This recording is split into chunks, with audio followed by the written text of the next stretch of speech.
The People's Democratic Party says it's making concerted efforts to bring back former governor of Anambra State and Labour Party's 2023 presidential candidate Peter Obi into its fold. The Deputy National Publicity Secretary of the party, Ibrahim Abdullahi, made the confirmation recently. He described Mr. Obi as a valuable political asset capable of boosting the party's electoral chances if reunited with the platform. Let's bring in TVC News on air for more on this development. I'm wondering what you see tonight through your crystal ball, whether or not Peter Obi will be back to the umbrella.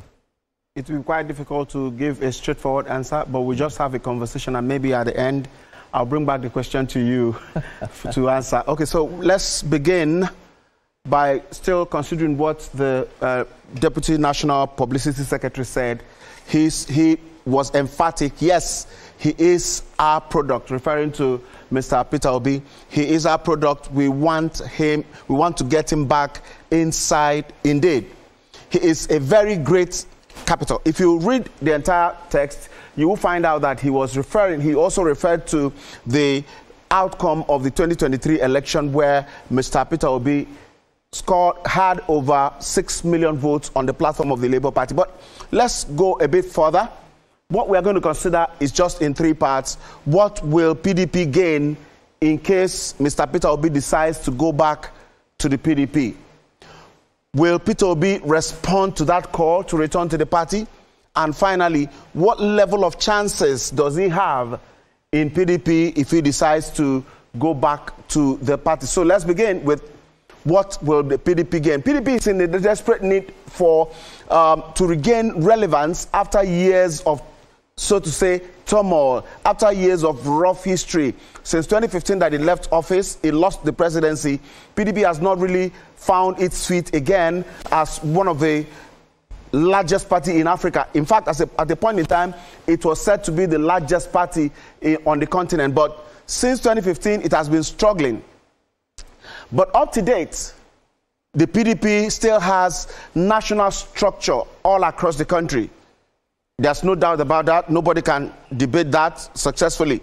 Now, PDP believes there is a guarantee of 6 million votes if it has Peter Obi on the platform of the party as a presidential candidate. So there's that thought of, okay, let's bring this man in and we are likely going to get this number of votes. The party also believes that it needs a national face, someone who has national face. Yes, it has the spread, but maybe lacking the national face at the moment, considering what has been going on with the exit or purported exit, in as much as he has not confirmed it, of the former Vice President Alhaji Atiku Abubakar from the PDP, and the not decided position of the former governor of Rivers State, Nyesom Wike. Right now, the PDP needs a face that will be accepted everywhere. Now, second consideration, will Peter Obi be ready to return to the PDP? It will depend on a number of factors. Number one of the factors is who are the people behind the call? Yes, we hear, according to the Deputy National Publicity Secretary, that they want Peter Obi back in its fold. Yes, we hear that, yes. But who are those behind the call? Is it just a few individuals or the kingmakers themselves? Are they the ones behind it? Now, very interesting consideration will be, is his presidential ticket guaranteed?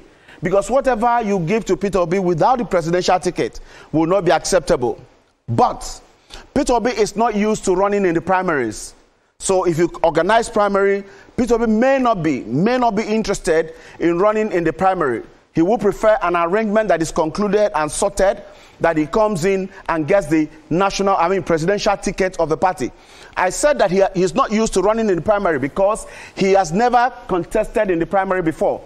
I'll take you down memory lane or history. In 2003, Peter Obi came in as a substitute. He was substituted for the then governorship candidate of APGA in Anambra State, Mr. Okenwosu. His first attempt was on the platform of APP, which later became AMPP. It wasn't formal, yes. Then the idea of APGA was sold to him. He went with it and then was used to substitute the already emerged candidate, Okenwosu. If you remember, Okenwosu was the national chairman of ADC, the party that is being used for the merger now, that handed the leadership of the party to the group that are coming together. Now, in 2010, he was the governor by then. Don't worry about the gap between 2003 and 2010. Remember, he contested the election in 2003, but was not sworn in because the matter was in court until 2006. So that's why the gap between 2003 and 2010. So by 2010, he was the governor, so he had automatic chance of coming back. So there was no primary. Now, in 2023, remember that a few months to the primaries being concluded, he was still a member of the PDP until he sorted and got the arrangement with Professor Pat Utomi to join the Labour Party and was made the presidential candidate. So in all the elections that Mr. Peter Obi had already contested in, he didn't participate in the primary. So we can safely conclude that he may not be comfortable going into the primary. So one of the conditions that will be very, very vital to make him buy the idea of going back to the PDP is, will the ticket be guaranteed? Is it sorted and, secure for him? Now, does he really stand a chance? First, PDP, unlike the Labour Party, has a structure, massive presence all across the country. Yes, the party is going through turmoil, going through difficulty and all of that, but the membership of the party is still on the ground in various local governments, in all the local governments of Nigeria, just unlike the Labour Party that he used in 2023. Now, very important consideration. The obedient movement must be made to trust that process before he could be said to stand a reasonable chance. If the obedient movement is not made to trust that process, he will not be said to stand any reasonable chance. So that is a vital consideration to make at that point. Now, there will be a northern concern. There will be a northern concern and agitation if he would become the candidate. Why should that be? It should be because already there is an incumbent who is from the south, and the north is already feeling that it is their turn. The south, by 2027, the south will have held Nigeria's presidency for 17 years, whereas the north has held it for 10 years. So that concern is there. But it's more understandable when there is an incumbent president who is going for a second term than to bring in somebody fresh to come and start a possible 8-year tenure afresh. So that's a big challenge that he will have to deal with. Therefore, he must secure a broad acceptance of his single-term promise. He had already promised that he's going to do a single term, but trusting a politician at that point, well, I won't want to say more on that, but I do not think it's something that is safe to do. Then, finally, all things being equal, Mr. Nyesom Wike will be a very big factor to consider. What is his position? But if you ask me, I will think that Mr. Nyesom Wike will be comfortable to have a candidate, whether it is Mr. Peter Obi or not, a candidate that can take the party forward, move the party forward, secure some states, win some National Assembly seats, and then wait for whatever that will happen at the presidential election.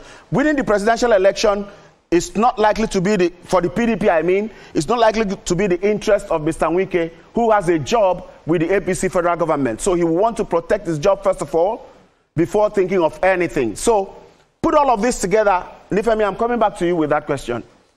You have listened to all of this. What do you think? Well, I think that Atiku Abubakar has now officially resigned from the PDP. We don't know whether or not he's joined the ADC officially. It will matter what the chances are for Peter Obi in the coalition group for him to decide whether to consider the well, all of us know.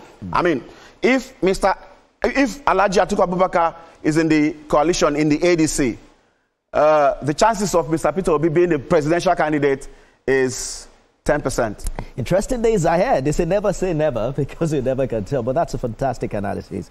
Uzana Onoye, thank you so much. My pleasure. Elsewhere now.